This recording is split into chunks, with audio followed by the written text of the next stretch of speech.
Hi hello guys, അപ്പോൾ എല്ലാവർക്കും പുതിയ വീഡിയോയിലേക്ക് സ്വാഗതം. ഇന്ന് നമ്മൾ വന്നിട്ടുള്ളത് തറവാട്ടിലേക്കാണ് കേട്ടോ, അമ്മേൻ്റെ തറവാട്ടിലേക്കാണ്. അപ്പോൾ ഇവിടെ ഞാൻ വന്നു കഴിഞ്ഞാൽ എല്ലാവരും സാധാരണ ഉണ്ടാവലുണ്ട്. ഇന്ന് ആരുമില്ല, അമ്മമ്മ അടക്കം പോയിട്ടാണുള്ളത് ആൻറ്റീൻ്റെ വീട്ടിലേക്ക്. അപ്പോൾ ഇതേ വീഡിയോ എടുക്കാനായിട്ട് ഞാൻ ഓണാക്കി വെച്ചപ്പോൾ തൊട്ട് ദൈവം വന്ന് അലമ്പാക്കാണ്. അങ്ങനെ എന്നെ വീഡിയോ എടുക്കാനൊന്നും വിട്ടില്ല. ഇത് അമ്മമ്മ പാളേനെ കൊണ്ട് ഉണ്ടാക്കിയ ഒരു വിഷറിയാണ് ഗായ്സ്. അപ്പോൾ ഈ ചൂട് സമയത്ത് നല്ല അത്യാവശ്യമായിട്ടുള്ള ഒരു സാധനമാണ്. ഫാനിൽ നിന്നൊക്കെ നല്ല ചൂട് കാറ്റ് വരുമ്പോൾ ഇതിനെ കൊണ്ട് കുറച്ച് സുഖമുണ്ടെന്ന് തോന്നുന്നു വീശാനായിട്ട്.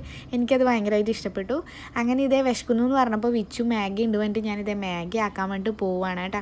ആശ കഴിക്കുന്ന വേറൊരു സാധനം അവിടെ ഉണ്ടായിരുന്നില്ല. ഇവൻ അധികം പൊട്ടുന്നതും പിന്നെ മധുരമുള്ളതും അങ്ങനത്തെ സംഭവങ്ങളൊന്നും ഇഷ്ടമല്ല. പിന്നെ മാഗി ആണെങ്കിൽ ഇന്നൊക്കെ കഴിക്കും, പക്ഷേ ഞാൻ അധികം ഉണ്ടാക്കി കൊടുക്കാറേ ഇല്ല. ഇപ്പോൾ കുറേ നാളായി ഉണ്ടാക്കി കൊടുക്കാത്തത്. അപ്പോൾ ഞാൻ വിച്ചു ഏതായാലും വിശക്കുന്നും കൂടെ പറഞ്ഞപ്പോൾ അത് ഉണ്ടാക്കി കൊടുക്കാമെന്ന്. അങ്ങനെ അടുക്കളയിൽ നിന്ന് വീണ്ടും ക്യാമറയൊക്കെ ഓണാക്കിയപ്പോൾ എൻ്റെ കൂടെ നിന്ന് വീഡിയോ ഒക്കെ പിടിക്കുകയാണ്.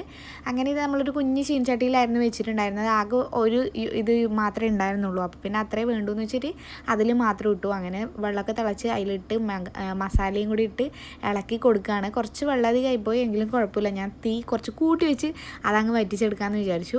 അങ്ങനെ ഇതേ ഇവിടെ നോക്കി നിന്ന് വെള്ളം ഇറക്കുകയാണ്. എനിക്ക് തരുന്നൊക്കെ പറഞ്ഞിട്ടാണ് ഇവിടെ ഇരിക്കുന്നത്. പിന്നെ വായ പൊട്ടിയിട്ടില്ല അത് ഉണ്ടാക്കി കഴിയുന്നത് വരെ. അങ്ങനെ ഇത് ഏകദേശം നമ്മുടെ വെള്ളമൊക്കെ വറ്റിയിട്ടുണ്ടായിരുന്നു. പിന്നെ ഞാനില്ലാത്ത സമയം നോക്കി സ്പൂണിനെ കൊണ്ട് ഇളക്കി കൊടുക്കുകയാണ്. അപ്പോൾ നമ്മുടെ മാഗി ഏകദേശം റെഡി ആയിട്ടുണ്ട്. അതിൻ്റെ ഇടയ്ക്ക് നമ്മൾ വീണ്ടും ഒരു കുഞ്ഞു വീഡിയോ എടുത്തു കേട്ടോ. അപ്പോൾ ആ ഒരു പടർന്ന മാഗി ഇവിടെ റെഡി ആയിട്ടുണ്ട്. എനിക്ക് വായിലൊക്കെ വെച്ച് തന്നു, വിച്ചുവിനും വായിലൊക്കെ വെച്ച് കൊടുത്തു. അടുക്കളയിൽ നിന്ന് കഴിക്കില്ല എന്നും പറഞ്ഞ് റൂമിൽ വന്നിട്ടാണ് കഴിക്കുന്നത്. അപ്പോൾ ഇന്നത്തെ വീഡിയോ ഇത്രയേ ഉള്ളൂ. കണ്ടിഷ്ടം എല്ലാവരും ലൈക്ക് ചെയ്യുക, ഷെയർ ചെയ്യുക, സബ്സ്ക്രൈബ് ചെയ്യാൻ. മറ്റൊരു വീഡിയോ ആയിരുന്നേക്കും. ബൈ.